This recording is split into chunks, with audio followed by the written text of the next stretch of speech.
Bienvenue dans notre méditation « Sa grâce nous suffit ». Le titre est « Merci beaucoup, Papa ». Et vous n'avez pas reçu un esprit de servitude pour être encore dans la crainte, mais vous avez reçu un esprit d'adoption par lequel nous crions « Abba, Père ». Romains 8, verset 15.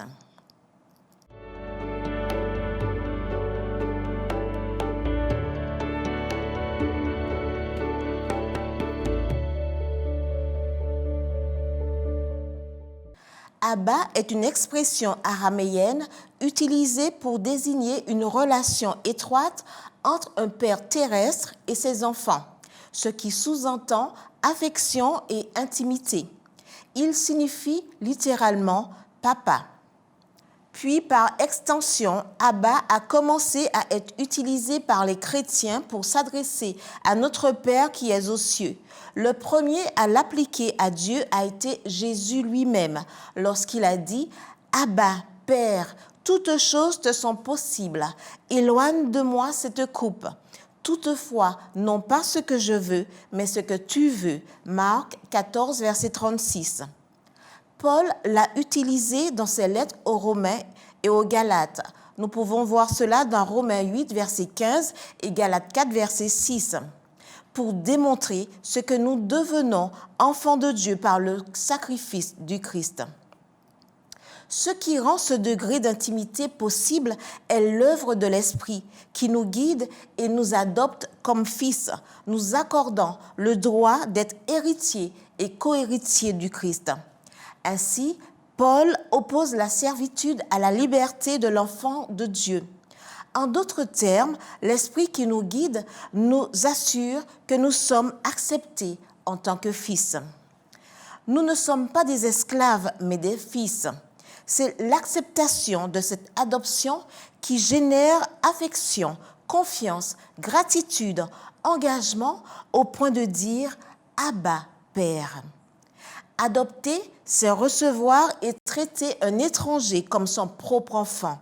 Et Paul applique ce terme aux chrétiens parce que le Christ les traite ainsi, même s'ils étaient par nature étrangers et ennemis. Colossiens 1, verset 21. Sur le plan juridique, on entend par adoption l'acte par lequel un lien de parenté est établi entre ou plusieurs personnes dans une relation de maternité ou de paternité. À l'origine, dans l'adoption romaine, il existait ce qu'on appelait l'adoptio plenia, qui comprenait la cession de l'autorité parentale, et l'adoptio minus plenia, qui établissait un lien entre adoptant et adopté, pouvant ou non générer des droits. Ceci n'était donc pas obligatoire.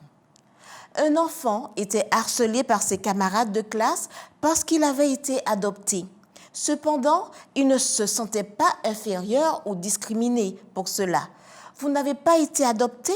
a-t-il demandé. « Dommage, ne vous inquiétez pas, quelqu'un va vous adopter. » C'était un tel privilège pour lui que son estime de soi était grande. Il se sentait apprécié, aimé. Il avait le sentiment d'appartenance, un nom, une famille, une éducation, un présent, un avenir et un héritage.